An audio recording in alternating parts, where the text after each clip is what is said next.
Pile సమస్యతో బాధపడుతున్నారా? ఇప్పుడు లేజర్ చికిత్సతో ట్రీట్మెంట్ రేంజ్ హాస్పిటల్స్ లో శాశ్వత పరిష్కారం. ఇప్పుడే సంప్రదించండి. ఆంధ్రప్రదేశ్ ని ఆరోగ్యాంధ్రగా మార్చడంలో ఆటంకంగా మారుతున్నవి కేవలం 10 అంటే 10 రకాల వ్యాధులు.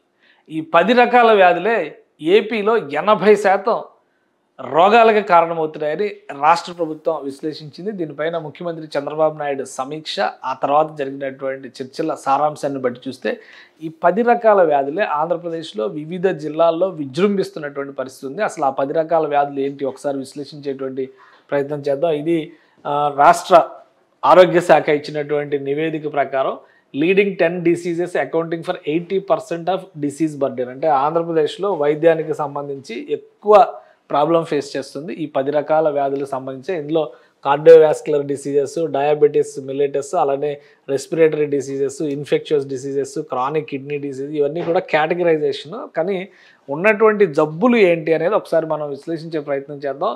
18 నుంచి 22% మంది హైపర్ టెన్షన్, అలానే ఇస్కెమిక్ హార్ట్ డిసీజ్, స్ట్రోక్ వీటితో ఇబ్బంది పడుతున్నారు. అందులో హై బర్డెన్ డిస్ట్రిక్ట్స్ ఏంటంటే కోనసీమ, కాకినాడ, ఎన్టీఆర్ జిల్లా.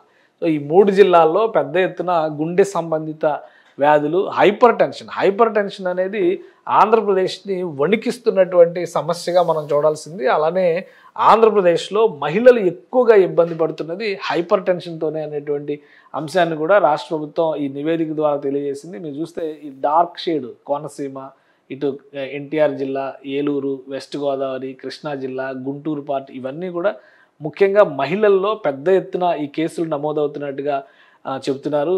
మొత్తం మీద రాష్ట్రంలో 19,78,000 కేసులు నమోదైతే అందులో మహిళలపైన ఎక్కువ ఈ కేసులు ఉన్నాయి. 11,40,000 కేసులు మహిళలకు సంబంధించిన కేసులే నమోదైనవి.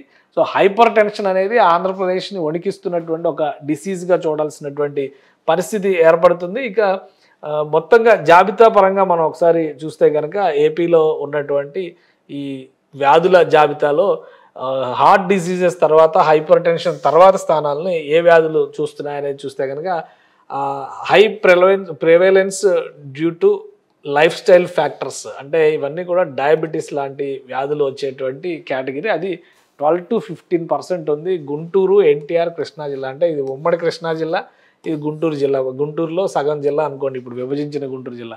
మేజర్గా ఆ ప్రాంతాల్లోనే లైఫ్ స్టైల్ డిసీజెస్ ఎక్కువగా ఉన్నాయి.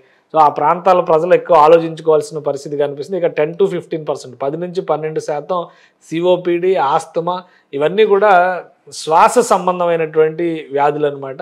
Pneumonia, link to air pollution and smoking, ఇవి ప్రకాశం, కర్నూలు, అనంతపురం జిల్లాలో ఉన్నాయి. 2 రాయలసీమ జిల్లాలు అక్కడ కనిపిస్తున్నాయి, ప్రకాశం జిల్లా కనిపిస్తుంది. ఈ ప్రాంతాలన్నింటిలో కూడా ఎయిర్ పొల్యూషన్ శాతం ఎక్కువగా ఉన్నట్టుగా మనం అర్థం చేసుకోవాల్సి ఉంటుంది, లేదా స్మోకింగ్ డిజార్డర్ కూడా ఎక్కువగా ఉన్నట్టుగా మనం చూడాల్సి ఉంటుంది. ఇక 8 నుంచి 11% కనిపిస్తుంది టీబీ, డయేరియల్ డిసీజెస్, అంటే మోషన్స్, విరోచనాలు లాంటి వ్యాధులు ఎక్కువగా ఫేస్ చేస్తున్నవి శ్రీకాకుళం, విజయనగరం, కడప, 2 ఉత్తరాంధ్ర జిల్లాలు ఇక్కడ కనిపిస్తుంది ఈ కేటగిరీలో. అంటే డయేరియల్ డిసీజెస్ ఎక్కువగా ఉన్నాయంటే వాటర్ రిలేటెడ్ ప్రాబ్లమ్స్ ఎక్కువగా ఉన్నట్టుగా మనం అర్థం చేసుకోవాల్సి ఉంటుంది. ఇక 6 నుంచి 8% rising due to hypertension, అలానే డయాబెటీస్ అండ్ టాక్సిన్స్ ఇన్ వాటర్లో ఉండేటువంటి కలుషితాల వలన జరిగేటువంటి వ్యాధులు. ఇవి ప్రకాశం, నెల్లూరు, చిత్తూరు జిల్లాలో ఎక్కువగా కనిపిస్తున్నాయి.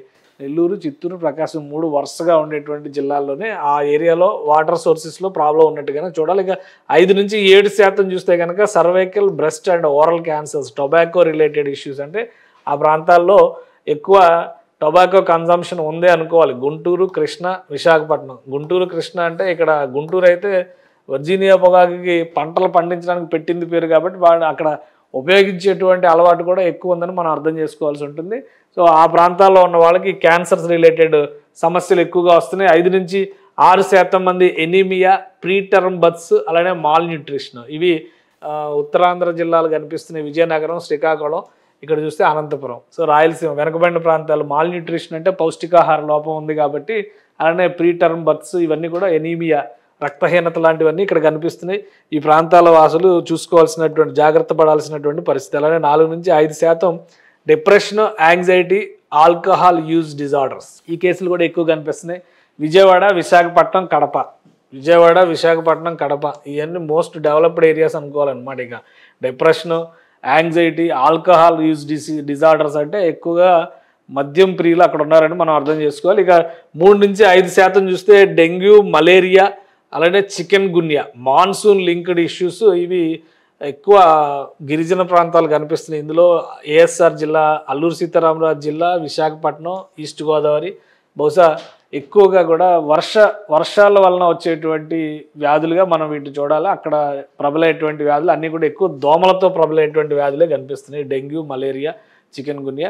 ఇక 3 నుంచి 4% చూస్తే కనుక high fatalities due to poor road safety. ఇది చాలా ఇంట్రెస్టింగ్ ఫ్యాక్టర్. అంటే ఈ 10 రకాల వ్యాధుల్లో 10వ వ్యాధి ఆసక్తికరంగా ఉన్నటువంటి వ్యాధి రోడ్డు వ్యవస్థలు సరిగా లేకపోవడం, అలానే రోడ్ సేఫ్టీ విషయంలో పూర్ జాగ్రత్తలు తీసుకోవడంలో ఫెయిల్ అవడం వలన కృష్ణా, చిత్తూరు, తిరుపతి ప్రాంతాల్లో ఎక్కువగా పెద్ద ఎత్తున గాయాల బారిన పడుతున్నట్టుగా ఆంధ్రప్రదేశ్ ప్రభుత్వం రిలీజ్ చేసినటువంటి డేటా ఇది.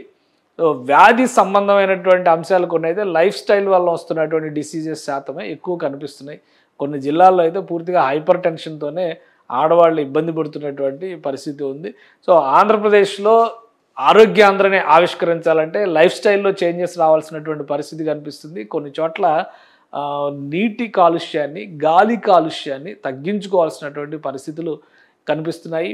వీటన్నిటిపైన సమగ్ర అధ్యయనం చేసింది రాష్ట్ర ప్రభుత్వం. ఈ క్రమంలోనే ఎక్కడెక్కడ ఎలాంటి వ్యాధులు ప్రబలుతున్నాయి అనేటువంటి ఒక గ్రాఫ్ తయారు చేసింది. అక్కడ వాటి నిర్మూలనకు తీసుకోవాల్సినటువంటి జాగ్రత్తలపైన కసరత్తు చేసింది. ముఖ్యమంత్రికి దీనికి సంబంధించినటువంటి నివేదికను సమర్పించారు. రాబోయే రోజులు, ఎందుకంటే విజన్ 2047లో ఆరోగ్య ఆంధ్రప్రదేశ్ కూడా చాలా కీలకమైనటువంటి అంశం. ఆ దిశగా రాష్ట్ర ప్రభుత్వం చర్యలు తీసుకోవాలంటే సమగ్రమైనటువంటి డేటా అవైలబిలిటీ ఉండాలని ముఖ్యమంత్రి పదే పదే చెప్తున్నారు. ఈ క్రమంలోనే మెడిసిటీ ప్లానింగ్ కూడా, మెగా మెడిసిటీ ప్లానింగ్ కూడా ఆంధ్రప్రదేశ్ ప్రభుత్వం చేస్తుంది. ప్రతి నియోజకవర్గంలో సూపర్ స్పెషాలిటీ హాస్పిటల్స్ ఉండాలని చెప్పని పీపీపీ ప్రైవేటు భాగస్వామ్యంతో వీటిని ప్రోత్సహించాలని కూడా ఒక ప్రణాళికని సిద్ధం చేసుకుంది. సో ఇవన్నీ కూడా ఆచరణలోకి వస్తే ఆంధ్రప్రదేశ్లో ఈ వ్యాధుల సమస్యలు ఎంతవరకు తగ్గుతాయి అనేది ఆసక్తికరంగా మారుతుంది. కానీ ప్రభుత్వం కల్పించేటువంటి వనరులు, వసతులతో పాటుగా స్వీయ రక్షణ, స్వీయ అప్రమత్తత అనేది ఖచ్చితంగా అవసరం. ఇందులో కనిపిస్తున్నటువంటి డిసీజెస్లో న్యాచురల్గా వచ్చేటువంటి సమస్యలకు పరిష్కారాలు తీసుకురాలేకపోయినా లైఫ్ స్టైల్ డిసీజెస్ విషయంలో మాత్రం ప్రతి పరిష్కారం మన చేతుల్లోనే ఉంటుందని గమనించాల్సిన పరిస్థితి కనిపిస్తోంది. సుమన్ టీవీలో మీ పర్సనల్ అండ్ బిజినెస్ ప్రమోషన్స్ కోసం కింది నెంబర్కి కాంటాక్ట్ చేయండి.